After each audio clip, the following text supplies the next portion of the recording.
Salut les petits potes, j'espère que vous allez bien. On vous épargne vraiment tout l'aspect voyage avec l'avion, etc. Parce que je pense que vous connaissez déjà maintenant aujourd'hui. Là je me retrouve en Suède, juste au-dessus de Stockholm. C'est à 2 heures de Stockholm pour aller chercher une voiture qui est un peu... ça change de ce qu'on importe, c'est un peu différent. Et c'est un mood, je pense qu'on va vraiment apprécier. Je suis accompagné du célèbre Tinos avec moi, toujours là, le fidèle compagnon de ces voyages. On est désolé, on n'est pas hyper ponctuel et sérieux sur les vidéos, des fois on en fait, des fois on n'en fait pas. On va essayer d'en faire plus cette année. Maintenant là, c'est direction Fallin, une ville à encore 1 heure de train à peu près, et on vous emporte avec nous. Bah alors là les gars, si celle-là vous plaît pas, j'arrête. J'en ramène plus. J'arrête la porte. Ah ouais, là si là elle plaît pas celle-là, je comprends pas. La télé Ouais. Et du coup on va vous expliquer un peu ce que c'est. Du coup c'est une Corvette C4, mais elle est un peu spéciale celle-là. Du coup je peux même vous le dire maintenant. Elle a le Sport Package, du coup d'origine. Elle a des Bilstein. Et elle date de 1989. Et en gros en 1989 c'est la seule année où il y avait le compteur digital. En gros c'est un peu comme sur les S2000. Il y a un compteur digital.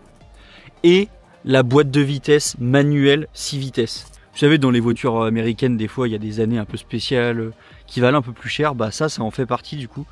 Et en plus, du coup, elle a vraiment. Elle a combien de kilomètres déjà? 70 000, 80 000? Moins de 100 000, je ne sais plus exactement. 100 max. Elle a vraiment pas beaucoup de kilomètres. C'est le Graal cette voiture, parce que 89 avec une boîte manuelle en Targa. Ah ouais, puis du coup. T'as la clim, Et du coup.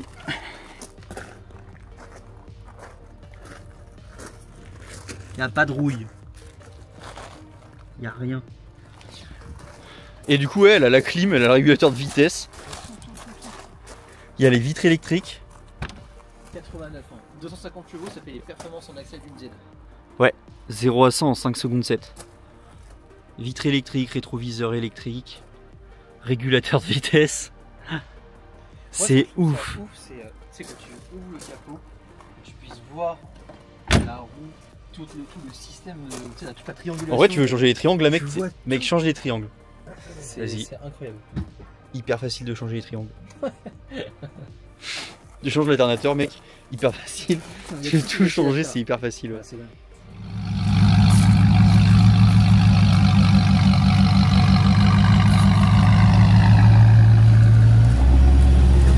Ouais.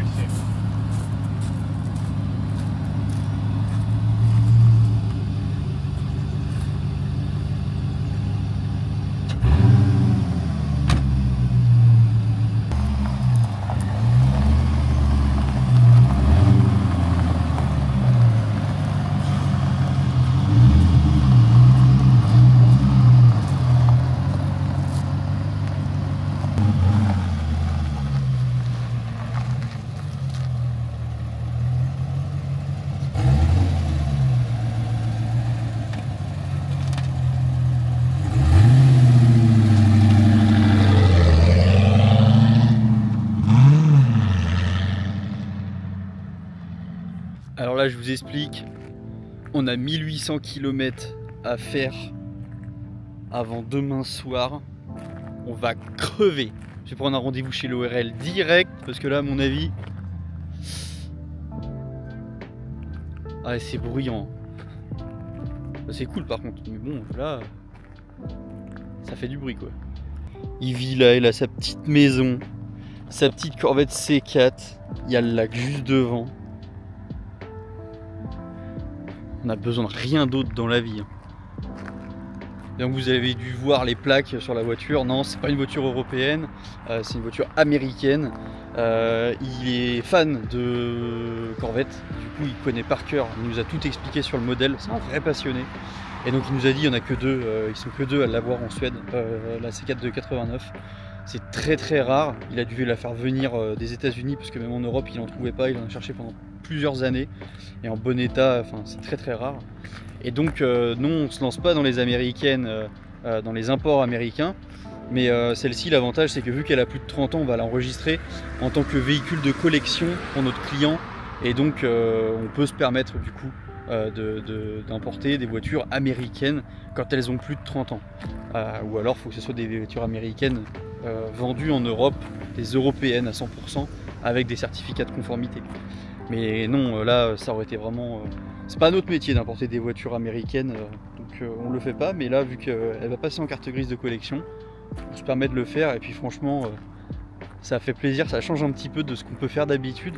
Donc pas qu'on n'aime pas importer des MX5, des GT86, des Z et des Jap, mais c'est vrai que ça change un petit peu et c'est vachement cool.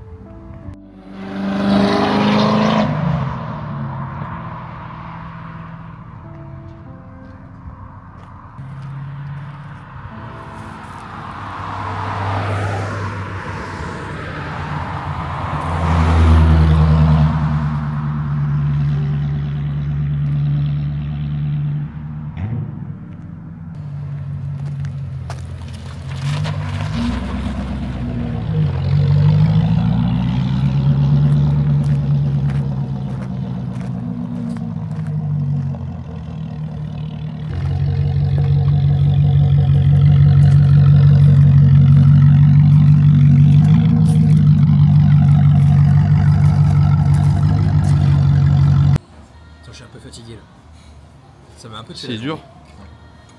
On est chez Petit Morceau. C'est un resto avec des petits couverts. Et tout est petit, vous voyez, par rapport à des mains. C'est comme dans Rick et Morty. Petit morceau. Petit morceau.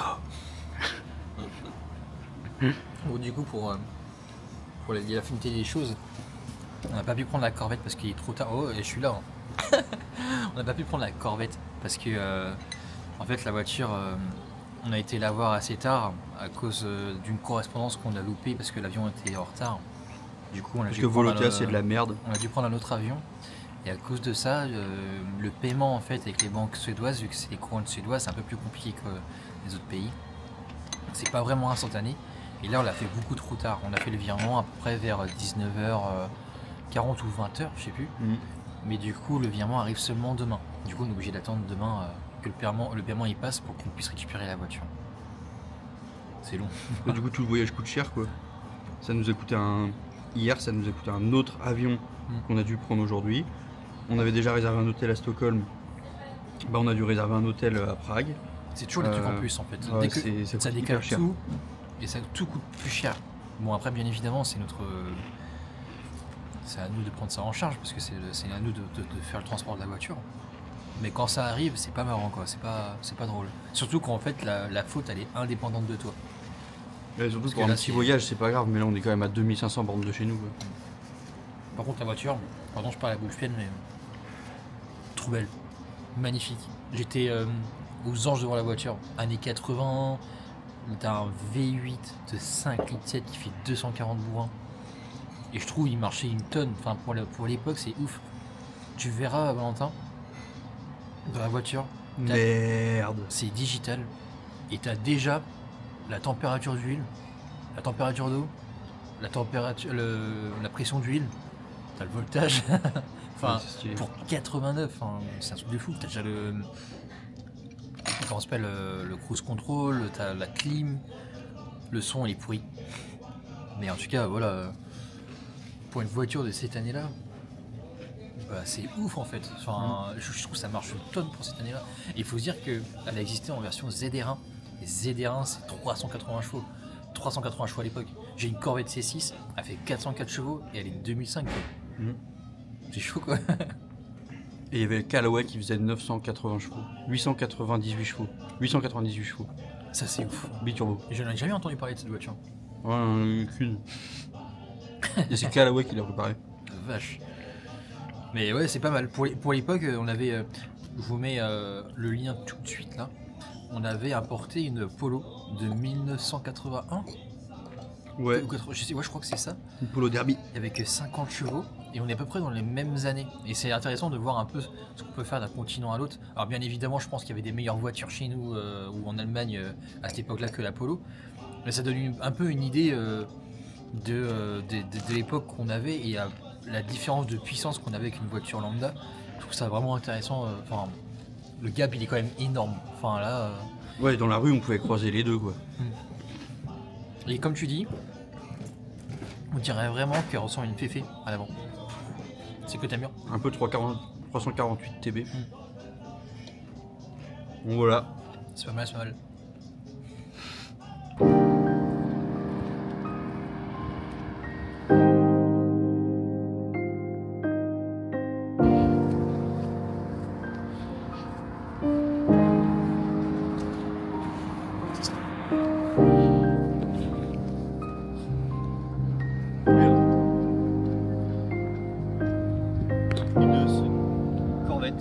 Arrête. C'est 6 en plus. Ouais. J'ai trop le seum.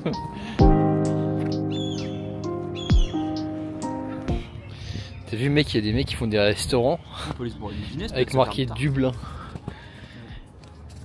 Et pour avoir voyagé à Dublin, je vous dis, alors désolé pour tous les mecs qui vivent là-bas, hein. Bah ils savent pas faire à manger. Clairement pas. Hein.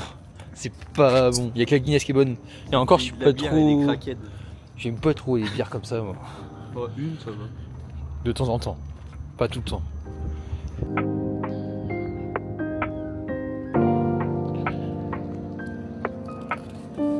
C'est le jour J pour la corvette, du coup on va pouvoir la rapatrier en France. J'en sais rien. Mais si. Ça va passer. Il dit on n'en sait rien parce que le virement est toujours pas passé. En fait on a attendu depuis hier, on attend que le virement il passe, mais ce matin il est toujours pas arrivé sur son compte. Mais normalement enfin, on avait déjà fait un essai, c'est arrivé en 2 heures la dernière fois, donc il n'y a pas de raison. Mais en tout cas, on espère pouvoir la prendre. Moi, je pense qu'on la prendra aujourd'hui, bien évidemment. Et on va avoir pas mal de routes, parce qu'on doit aller chercher une autre voiture, une Toyota GT86 avec dans ce voyage-là. Donc, on a 2 voitures à livrer. Franchement, là, en mode 90s, là, ça va être trop bien. Ça va être trop bien. J'ai trop hâte d'avoir, tu sais, de conduire de nuit avec toutes les petites lumières, l'écran digital à l'intérieur, les petites cassettes. Ah, ça va être trop bien.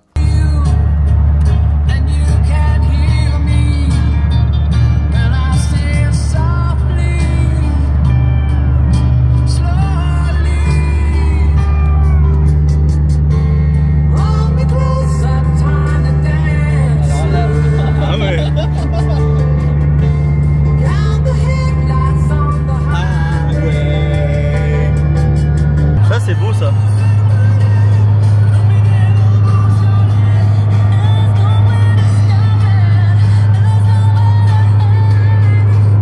Non, par contre, faut qu'on vous montre 1989. Là. Là. Là. De toute façon, on va s'arrêter pour leur montrer tout ça parce que c'est ouf. Et on peut mettre en miles ou en kilomètres. On peut voir la pression d'huile, la température d'huile, l'autonomie qui reste, le trip, la distance du trajet, la température de l'eau, les voltages de la batterie, la consommation instantanée, la consommation moyenne. Il y a un autoradio à cassette où on peut gérer les balances, le treble, les basses et le fader. Il y a tout réglé. Ah, écoute ça, attends.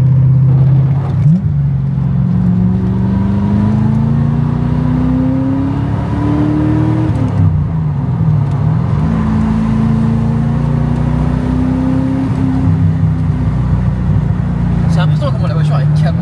Ouais. Et là, elle a 6 et pousse ton tel. Vous avez la clim automatique. Au niveau de la puissance, c'est automatique. Et au niveau de où est-ce qu'on la veut, c'est aussi automatique. Vous gérez là la température, la puissance. Là, vous avez le mode économie. Ça, c'est pour la vitre arrière et les rétroviseurs dégivrants. Ça, c'est la température dans la voiture. Mais il y a aussi la température de dehors. Oui, il fait 6 degrés et on est en plein mois de mai.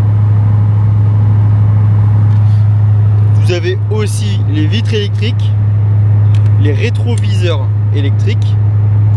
Il y a le petit bouton qui est juste là, ici. Vous avez Des lumières d'ambiance. des lumières d'ambiance.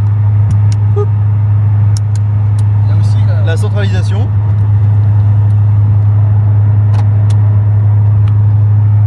Une petite lumière là. Rouge. C'est trop stylé. Même là.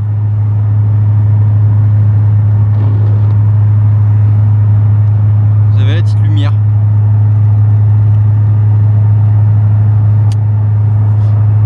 C'est quand même de 1989 quoi. Et il est beau hein, l'infotainment, il est bien fait je trouve. Regarde, là je passe en mode miles, à gauche. Là je passe en mode km/h. C'est dingue. Enfin, niveau option, il y a un truc qui me fout trop le cul, c'est que chez BMW, ils te font payer un régulateur de vitesse. Alors qu'en 89, ils te les foutaient de série quasi. Ouais, elle a le régulateur de vitesse aussi. Je trouve ça dingue. Et c'est même pas. Enfin, C'est pas même dégueu. pas une option rare parce que la C3 l'avait déjà. Ouais, donc voilà les gars. Là. Et le capot qui fait 4 km de long.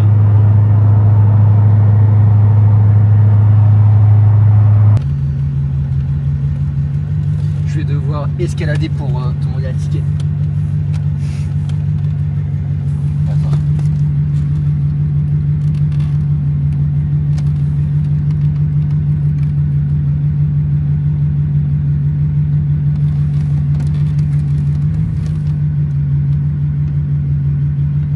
Vas-y. Allez, demande un ticket là. Ah, t'es le genre de connard qui sait pas payer un péage. C'est toi. Please wait. Ça y est, il arrive.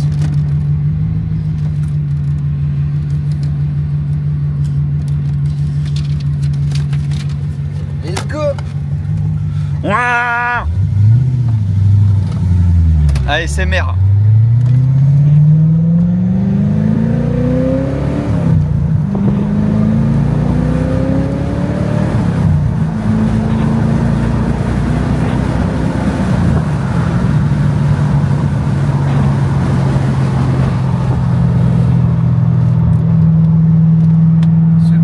On dirait qu'on conduit comme des zouaves là, hein, mais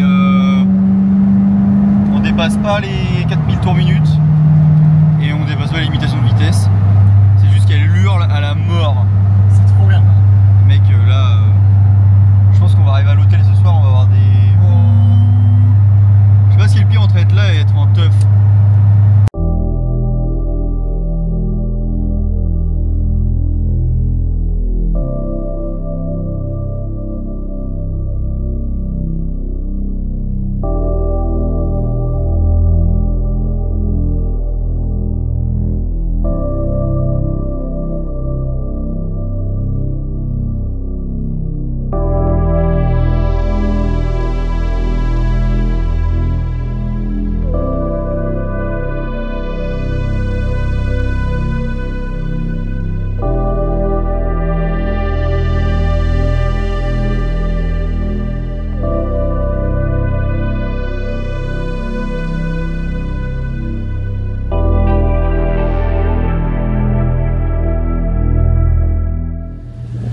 Ça se voit pas, mais en tout cas on a les petites têtes ce matin, puisqu'on est le matin. Ça fait déjà 1200 km qu'on a parcouru avec cette voiture, et en plus elle tient en fiabilité, c'est impressionnant. On a fait les niveaux d'huile, les niveaux d'eau, elle a rien perdu. Donc pour une caisse de 1989, on trouve ça juste sublime. Maintenant c'est direction notre partenaire à Rousse, que vous connaissez très bien maintenant. On va chez lui, on va voir s'il y a des nouveautés, récupérer une voiture et peut-être trouver une voiture pour vous. Vous pourrez nous dire en commentaire directement s'il y a une voiture qui vous plaît. On se voit là-bas.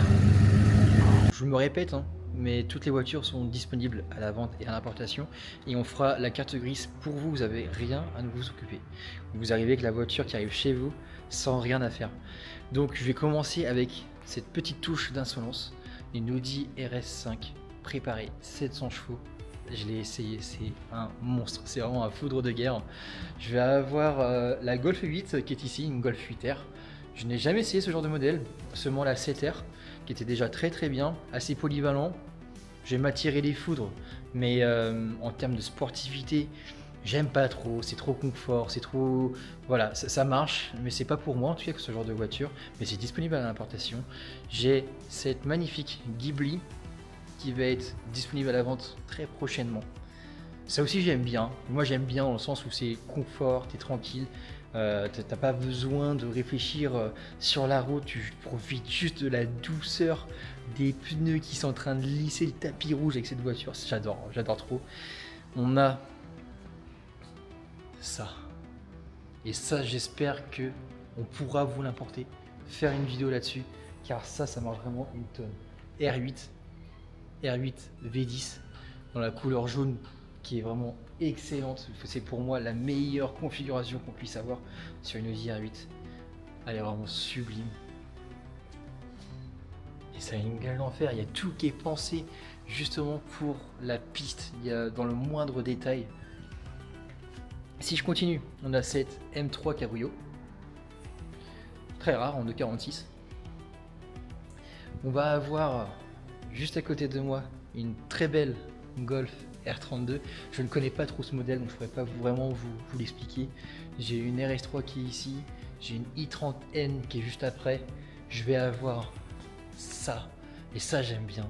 Enfin, c'est une voiture qui est un peu bateau en quelque sorte, mais je sais pas, dans la philosophie ça reste Mustang. C'est une Mustang avec le V8 5 litres en version européenne, donc trop bien. Comment on voit si c'est une version européenne, c'est qu'en fait les phares à l'arrière ils sont blancs, ils sont pas rouges. Du coup vous êtes sûr qu'elle vient d'Europe et pas des États-Unis, et qu'elle ne soit pas salvage, parce que généralement un import qui vient des US, c'est dans la plupart des cas une voiture qui a déjà été accidentée et réparée en Pologne. Pour terminer ce petit tour, une autre de mes préférées, Toyota Supra Jarama Track Edition. Donc c'est une version limitée en Europe, je ne sais plus combien il y a d'exemplaires, il me semble que c'est 100 ou 99, un truc dans le genre. Et ça c'est la première, enfin vraiment une édition hyper rare qui est toujours disponible à la vente, j'ai pu l'essayer, ça marche une tonne. C'est une voiture, alors pour la plupart des personnes qui vont penser que c'est une BMW, pour moi c'est vraiment Toyota. Le châssis a été développé par Toyota, on va dire tout a été réglé par Toyota. Le moteur, c'est un moteur BMW bien entendu, mais je trouve que c'était le meilleur motoriste pour justement faire une alliance avec Toyota, dans le sens où en fait Toyota ne peut plus faire de 6 cylindres en ligne, ils en font très peu et ça aurait été beaucoup trop cher de relancer la production, donc ils se sont mis avec le meilleur motoriste pour pouvoir faire ça, et ça a sorti la Supra Mica 5. Pour l'avoir essayé, elle est d'une agilité qui est fulgurante, elle est oufissime.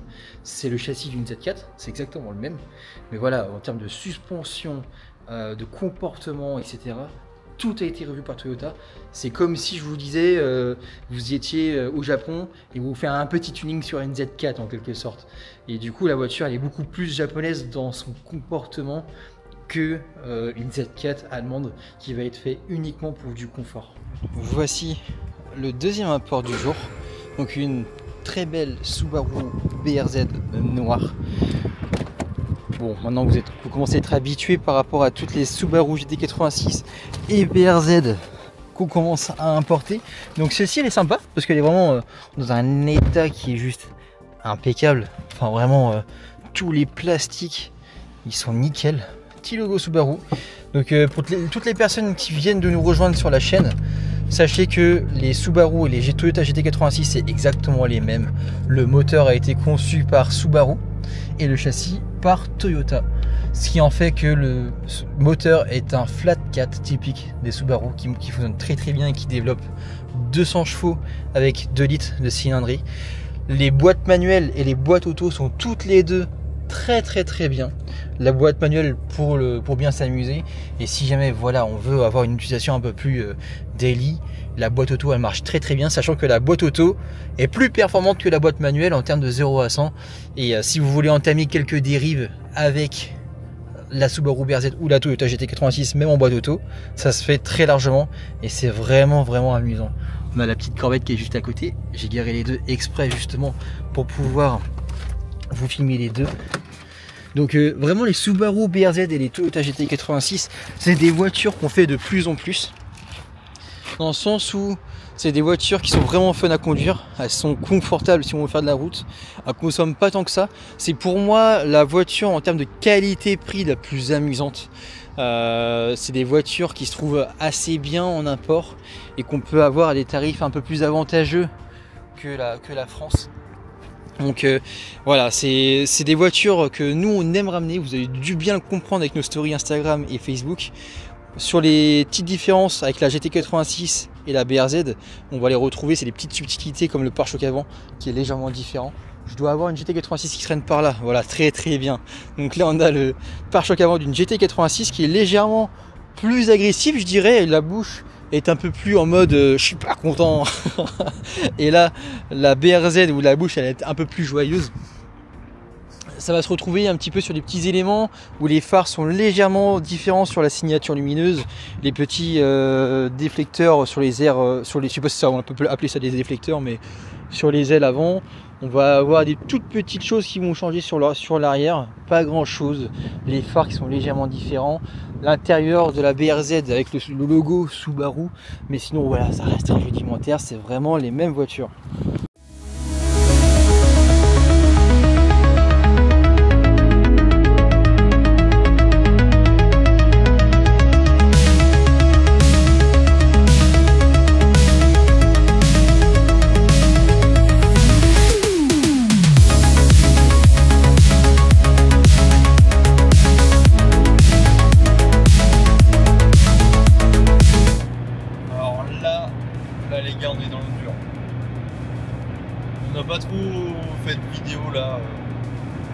Parce que du coup, c'est toujours pareil, quoi, on est sur la route. En gros, si vous voulez un ordre d'idée, on est parti hier matin vers 9 h pour acheter la Corvette. On est parti, c'était 2 heures au nord de Stockholm. On a roulé genre 14 ou 15 heures. On est arrivé à 2 h du matin hier. Ce matin, on était debout à 8 h. Et on roule non-stop aujourd'hui. On était acheté la BRZ. Et on arrive encore à 2 h du matin. En gros, ça fait 2 journées de 14 ou 15 heures d'affilée. Bon, bah, on va vous faire 30 heures de vidéos, de time-lapse sur le voyage. Il se passe pas grand-chose. Les deux voitures roulent super bien. Elles sont super belles. Je pense que les clients vont être contents, c'est le principal. Mais là, vraiment hâte d'aller se coucher là.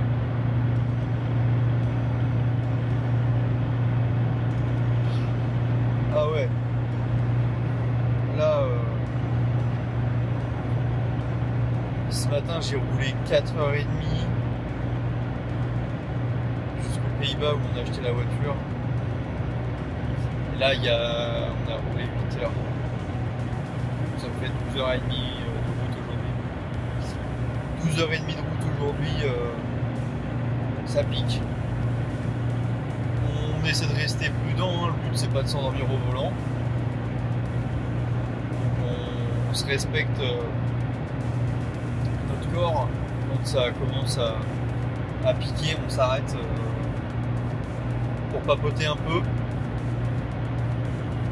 Mais du coup, je vous laisse et je vous dis à demain. Bonne nuit. Et ouais, du coup, on est arrivé à l'hôtel. 2 h du matin. Fais pas la mise au point, surtout t'inquiète pas. Fais pas. Mais putain, mais casse les couilles ce truc. Bon, bref, il est 2 h. Et du coup, on est obligé de faire les imports de la semaine prochaine. Donc, une GT86 et une M4. Faut se dire que là, du coup, on a 16 heures de boulot dans la journée. On a commencé à 9 h, on finit à 2 h du matin. Voilà. Et hier, c'était pareil. Donc bon. C'est comme ça, c'est le métier. T'as pas le choix. Les filles, on vous voit venir, arrêter de regarder notre corps. N'importe quoi, n'importe quoi. Allez, envoie ton Allez, rive. Envoie ton vide. Allez, bonne nuit.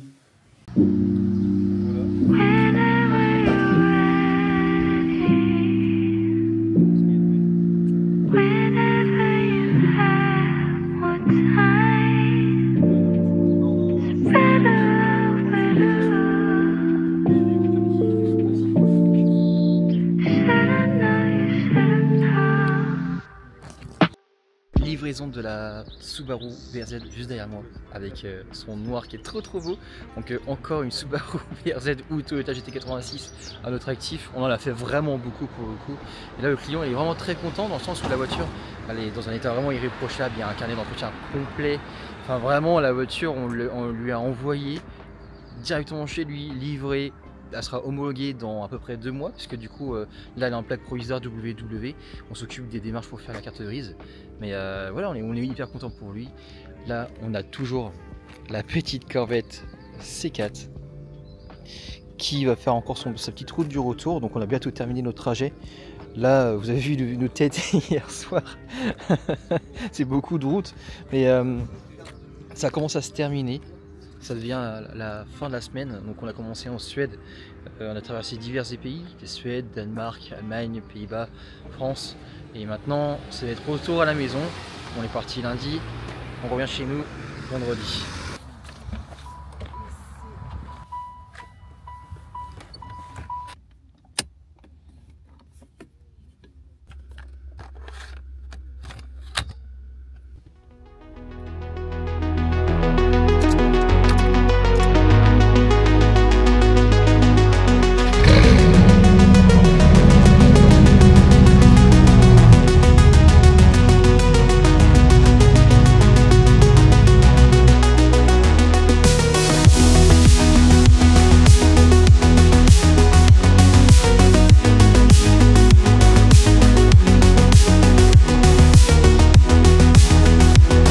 Bon, après ce trajet de plus de 3000 km, il est temps pour nous de vous présenter cette super Corvette C4 de 1989 et cette Corvette C6.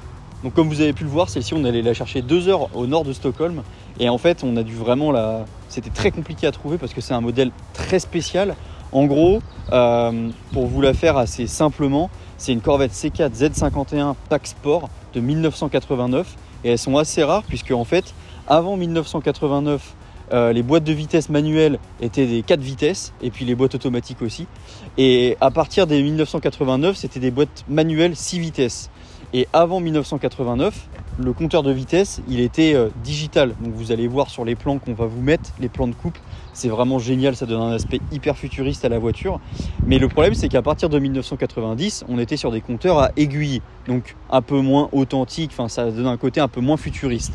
Et donc sur la Corvette de 1989, on a la chance d'avoir que sur cette année-là les deux. Donc on a la boîte manuelle 6 vitesses et les compteurs 100% digitaux qui sont vraiment à tomber par terre. Et c'est pour ça que ce modèle-là est extrêmement rare à trouver. Bon bah à l'arrière, rien de nouveau, ça reste une Corvette. Donc on a toujours les 4 feux ronds, les 4 sorties d'échappement, un classique, un arrière bien carré. Sur les générations d'après, c'était un peu plus rond, mais on est toujours sur des formes très anguleuses. Petite particularité sur la C4, la trappe à essence est en plein milieu. On n'a même pas à se poser la question à droite ou à gauche. Voilà. Là, on a l'antenne qui peut se déplier. Et sinon, ben voilà, il n'y a pas beaucoup de choses à dire. La plaque d'immatriculation, comme vous pouvez le voir, ben, elle est carrée parce que du coup, c'était un véhicule d'import américain. Alors non, on ne fait pas d'import de véhicules des États-Unis. C'est juste que celle-ci, elle a passé 30 ans, donc on va l'immatriculer en carte grise collection. Mais on ne fait toujours pas d'import des États-Unis. Au niveau des roues, du coup il n'y a pas les roues d'origine, elles étaient fournies avec, donc on a pu en ramener seulement que 2 puisque le coffre n'est pas hyper grand non plus. Mais ces roues là moi je les trouve vraiment très belles, avec un petit look chromé et des petits pneus Kumho, ça donne vraiment un aspect assez ancien à la voiture, ça va bien avec. Sur le côté on a les petites ouïes d'aération avec la batterie qui est juste derrière. Et puis moi ce que je trouve fou sur ces voitures là c'est que y a un nombre d'options incalculable pour l'année. Déjà il y a l'antenne qui se déplie automatiquement, il y a les phares rétractables, on a les rétroviseurs électriques et dégivrants et puis surtout à l'intérieur je Je fais le tour, bougez pas. À l'intérieur, pour 1989, je pense qu'ils ont dû inspirer pas mal de monde. On a quand même un régulateur de vitesse dès 1989. Alors on vous montrera après, c'est marrant, mais du coup il est pris directement sur le câble d'accélérateur. La voiture démarre pas si on n'appuie pas sur l'embrayage. En même temps, vu le couple, heureusement. Mais on a aussi la climatisation automatique, une boîte manuelle 6 vitesses, les vitres électriques, les rétroviseurs électriques. On a un autoradio avec un équaliseur qui est directement dessus. Donc on peut gérer en fait les basses, le fader, les balances, etc. Donc on peut vraiment tout faire. Tout est dégivrant, donc les rétroviseurs, la lunette arrière, etc. C'est vraiment... Sur la Z51, le pack sport, du coup, elle n'avait pas les sièges électriques, mais sur le modèle de base, elle avait aussi du coup les sièges électriques. Là, on a vraiment des super sièges qui font un peu plus style baquet. Et franchement, je trouve ça... ils sont pas mal. Ils maintiennent bien, je trouve. Hein. Ah ouais, et petit truc sympa, du coup, elle a le targa, celle-là. Donc le targa, c'est pas un simple toit qu'on peut enlever. C'est aussi du coup un toit panoramique quand il est en place. Et en plus, il est teint en bleu d'origine, donc ça donne vraiment un aspect hyper futuriste à la voiture. Je sais pas ce que vous en pensez, mais moi, le premier truc que j'ai dit à Jim quand on l'a ramené, c'est on va se passer toute la playlist de Stranger Things, parce que là, ça donne vraiment un côté hyper Amérique des années 80-90, ou passer du Dire Straits ou des trucs comme ça. D'ailleurs, ça, c'est une cassette de Dire Straits, les gars. Et du coup, je vous ai parlé de toutes les options, mais vous allez voir, on va vous mettre des plans du compteur, mais tout est digital. Et on peut voir la pression d'huile, la température d'huile, l'autonomie restante, etc. C'est vraiment, je trouve pour ces années-là, c'est une dinguerie. Hein. Bon bah voilà le bloc. Du coup, pour les premières versions, elle faisait que 204 chevaux en Europe et 235 pour les versions américaines. Et après, on est passé à 245 chevaux sur les générations en boîte manuelle 6 vitesses et puis les phases 2. Et du coup, celle-ci, c'est un V8 4 litres 7, 5 litres 7 5 litres 7. Ah, V8 5 litres 7 qui fait 245 chevaux. Alors, ça s'utilise pas vraiment, c'est ce qu'on disait quand on était au volant de la voiture. On a importé une Honda S2000 qui a un 4 cylindres qui fait 240 chevaux, donc globalement les mêmes puissances. Ça n'a rien à voir. Là, on va dire qu'on a une avalanche de couple et de puissance, mais seulement entre 2000 et 5000 tours minute. Donc c'est très réduit comme plage. Par contre, sur 3000 tours minute, c'est la guerre. Là où sur une S2000, en fait, on n'a pas vraiment de coup de pied au cul, mais ça pousse tout le temps de 2500 jusqu'à 9000 tours minute. Donc ça se ressent pas pareil comme couple. Mais par contre, celle-ci, en plus, elle a une ligne d'échappement presque full tube, donc ça hurle vraiment. Et moi, je trouve que le bloc, il est vraiment magnifique. En plus, là, il a été poli, donc il est vraiment magnifique. Et comme vous pouvez voir, d'origine, elle a les amortisseurs Bilstein, puisque du coup, c'est un pack sport. Donc amortisseur Bilstein, on voit tous les pneus. Ça, c'est hyper marrant, je trouve, à voir. Quand on lève le capot, on voit absolument tout. Et puis moi qui suis aussi passionné de mécanique, ce qui m'interpelle, c'est que je me dis j'adorerais avoir à bosser sur un moteur comme ça, parce que là on voit littéralement tout. On veut changer l'alternateur, voilà. Il y a vraiment accès à absolument tout. Vu que le capot fait aussi partie des ailes, là c'est comme si on retirait les ailes et le capot, donc c'est vraiment marrant. On voit les feux à l'envers aussi. Donc non, franchement, le moteur, il a un côté authentique, comme disait Jimmy tout à l'heure, qu'on retrouve moins sur la Corvette C6. Mais par contre, ouais, c'est vrai que ça a vraiment un look. Quand on ouvre le capot devant d'autres gens, en général, ils sont un peu abasourdis quand même. Là, je suis en shirt actuellement. J'avais un t-shirt juste avant, j'ai mis le pull parce qu'on s'est complètement gouré sur la météo. Il fait pas beaucoup de degrés, il doit faire 19, 18, du coup on caille littéralement.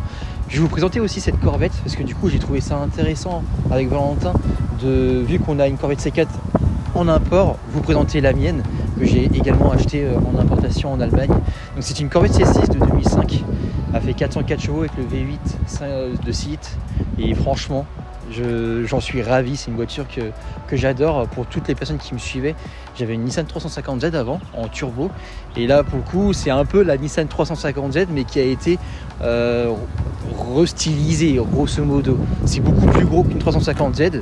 On garde à peu près les mêmes caractéristiques techniques. On passe d'un V6 à un V8, toujours un moteur en V.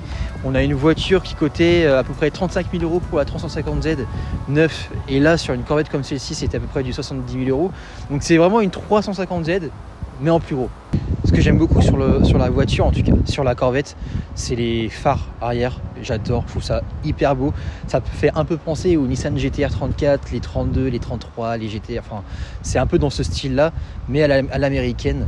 Et c'est un truc qu'ils ont vraiment gardé chez Corvette, puisqu'on le retrouve vraiment sur quasiment toutes les phases. Ça s'est un petit peu atténué à partir de la C7 et la C8, qui est un peu plus rectangulaire, mais on garde quand même cet aspect avec vraiment les 4 veilleuses qui s'allument de chaque côté. Sur l'intérieur de cette voiture, on reste quasiment dans les mêmes proportions que la Corvette C4. Alors c'est un peu bizarre à dire, mais la position de conduite, c'est exactement la même. On est couché dans le siège, genre au ras le sol. C'est vraiment la même chose, on a vraiment l'impression d'être dans une voiture de course. Et ce que j'aime bien, c'est que dans la Corvette C4, ici à ce niveau-là, on a une sorte de coque, et ça fait vraiment penser aux voitures de course. Et là, à l'inverse, on n'a plus cette coque, mais par contre, on a une espèce de largeur au niveau du bas de caisse qui fait aussi penser pour le coup à des voitures de course. Et ponton. On retrouve toujours l'insigne Corvette au niveau du tableau de bord passager. On a à peu près les mêmes options que sur la Corvette C4 avec quelques améliorations. Alors moi, ce que je déteste le plus sur ma voiture, c'est le volant qui est vraiment trop moche. Sur les phases 1, ils étaient à 4 branches comme ça, c'est pas vraiment très esthétique. Alors que les phases 2, ils ont un beau volant 3 branches. Sur la mienne, moi j'ai une boîte 4. Alors c'est tout ce que j'ai pu me procurer en tout cas à l'heure actuelle. Je rêve d'avoir la boîte manuelle. En termes d'options vraiment à proprement parler, on va avoir l'affichage tête haute et on est qu'en 2005. Et sur cet affichage-là, on a déjà le nombre de tours minutes, les kilomètres heure, le nombre de jets qu'on prend, le niveau d'huile, le niveau d'eau, enfin on a absolument toutes les données qu'on voudrait. 1989, il y avait déjà la pression d'huile, la température d'huile, la température d'eau. On l'a également ici, on a également un chronomètre pour faire un petit peu de circuit. On a les sièges à mémoire de forme, je peux mettre les positions, par exemple si je me mets sur le 1, il va reconnaître que c'est mes positions et il va écrire Jimmy sur le tableau de bord, donc trop stylé. Si je mets 2, ça va mettre ma conjointe Yael Corvette, enfin ça règle vraiment la voiture pour sa conduite. Et c'est une Targa aussi. C'est exactement la même chose que la Corvette C4, Targa, donc on peut retirer le toit. Et le toit, bon, là il s'enlève beaucoup plus facilement que la Corvette C4, car la C4 on est obligé de dévisser les vis qui sont à l'arrière, alors que sur la C6, voilà, c'est juste des petits crochets qu'on vient déclipser et ensuite prendre manuellement pour le mettre dans le coffre. Et par contre, c'est bon, il n'est pas vitré le toit. En fait, il peut être vitré, mais sur la mienne, il ne l'est pas, c'est une option.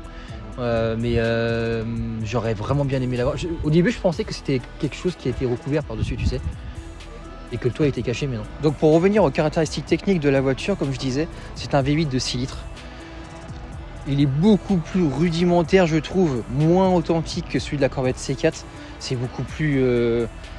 Moi, la première fois que je l'ai eu, je me suis retrouvé devant, j'ai fait « Oh la vache, c'est énorme !»